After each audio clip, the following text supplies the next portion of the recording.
زندگی میں راستوں کا پیدا ہونا یہ زندگی کی خوبصورتی ہے.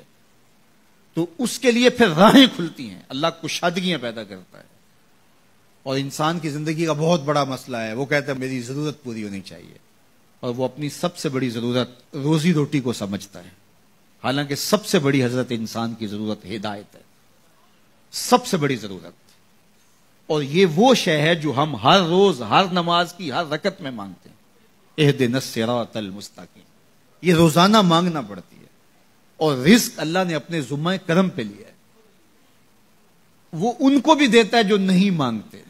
وما من دابۃ فی الارض الا علی اللہ رزقها. زمین پہ چلنے رینگنے والی کوئی چیز نہیں جس کا رزق اللہ کے ذمہ کرم پہ نہ ہو.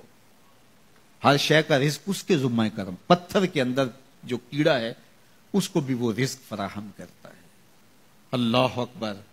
ہم تو کاروبار پہ جا رہے ہوتے ہیں، ہماری تو فیکٹری ہوتی ہے، ہماری تو ملازمت ہوتی ہے، دفتر جا رہے ہوتے ہیں اور ہمیں وہاں رزق ملنا ہوتا ہے.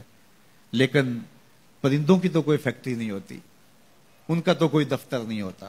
جب صبح چلتے ہیں تو خالی پیٹ ہوتے ہیں، کبھی بھوکے نہیں آئے. بن توکل پنچھی اڑ دے، خرچ نہ پلے زیرہ ہو.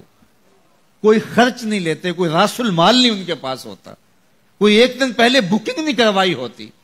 کوئی فیکٹری نہیں ہے، کوئی دفتر نہیں ہے، لیکن کبھی بھی خالی نہیں آئے. فرمایا اللہ پر توکل کرنے کا جو حق ہے اگر وہ تم ادا کرو تو وہ تمہیں ایسے رزق عطا کرے جیسے پرندوں کو عطا کرے. تو یہ بات ذہن میں رکھیے گا کہ رزق اللہ کا ذمہ کرم ہے. اس کے لیے ہمیں یہ حکم دیا ہے کہ ہم کاوش کریں، اس کے لیے راستے ڈھونڈیں. لیکن اس کو اپنے اوپر طاری کر لینا یہ دانش مندی نہیں ہے.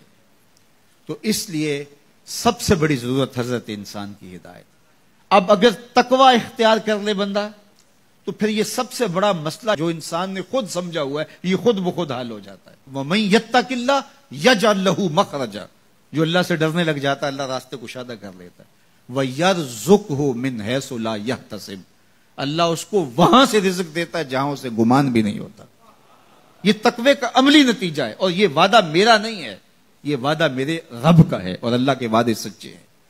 یہ کسی مفکر نے، یہ کسی معاشیات کے ماہر نے نہیں بتایا کہ تم یہ کرو گے تو یہ نتیجہ ہوگا. ماہر معاشیات کے مشورے کو ہم قبول کرتے ہیں کہ یار اس نے معاشیات کو پڑھا ہے، اس نے جو بتایا ہے وہ اس کا نتیجہ وہی ہوگا. یہ جس نے معاشیات کو پیدا کیا ہے، جس نے رزق کو پیدا کیا ہے، یہ اس کا وعدہ ہے اگر تم اس سے ڈرنے لگ جاؤ گے تو وہاں سے رزق دوں گا جہاں تمہیں گمان بھی نہیں ہوگا. تو یہ تقوی کا عملی نتیجہ ہے. تو اللہ کے محبوب علیہ الصلوۃ والسلام نے ارشاد فرمایا میں تمہیں تقوی کی وصیت کرتا ہوں، یہ تیرے تمام امور حیات کے لیے خیر و برکت کا ذریعہ ہے. تیری زندگی میں جمال پیدا ہوگا، حسن پیدا ہوگا، تیری دنیا بھی، تیرا دین بھی، تیری معاش بھی، تیری معاشرت بھی، سب میں خوبصورتی آ جائیں گی اگر تو اللہ سے ڈرنے لگ جائے گا. جو اللہ سے ڈرتا ہے پھر وہ کسی سے نہیں ڈرتا. اور اللہ سے ڈرنے اور اللہ سے محبت کرنے اور تقوی اختیار کرنے کا نتیجہ یہ ہوتا ہے کہ انسان پھر لا خوف علیہم ولا ہم یحزنون کی عملی تصویر بن جاتا ہے. اچھا، یہ ایک جامع بات تھی جو حضرت ابو ذر رضی اللہ تعالیٰ عنہ کو حضور نے بتائی، لیکن ان کی طلب تھی. موقع ملا تھا حضور کی چوکھٹ پہ حاضری کا تو دامن طلب پھیلایا تھا تو کہا اب مانگ رہے ہیں تو پھر کم کیوں مانگیں ہیں. آج وہ مائل بعطا اور بھی کچھ مانگ. تو آج پھر جھولی پھیلا لی اور کہا زدنی یا رسول اللہ صلی اللہ علیہ وسلم. حضور یہ تو عطا کیا لیکن مجھے کچھ اور بھی ارشاد کیجئے، میری جھولی میں کچھ اور بھی ڈال دیجئے.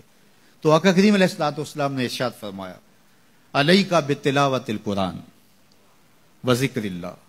میں تمہیں دو چیزیں بتاتا ہوں. ایک تو قرآن مجید کی تلاوت کو معمول زندگی بنا لو، اور دوسرا اللہ کا ذکر یہ اپنی زندگی میں اتار لو. جب تم قرآن مجید کی تلاوت اور ذکر الہی شعار حیات بنا لو گے تو آسمان میں تیری باتیں ہوا کریں گے اور زمین میں تیرے لیے روشنیاں پھیل جائیں گی. یہ تیرے لیے زمین میں نورانیت کا سبب ہوگا اور آسمان میں تیرا ذکر پھیل جائے گا. قرآن مجید کی تلاوت، قرآن مجید کے ساتھ شغف پیدا کیجئے اور اپنی زندگی کو قرآن مجید کے ساتھ جوڑ لیجئے.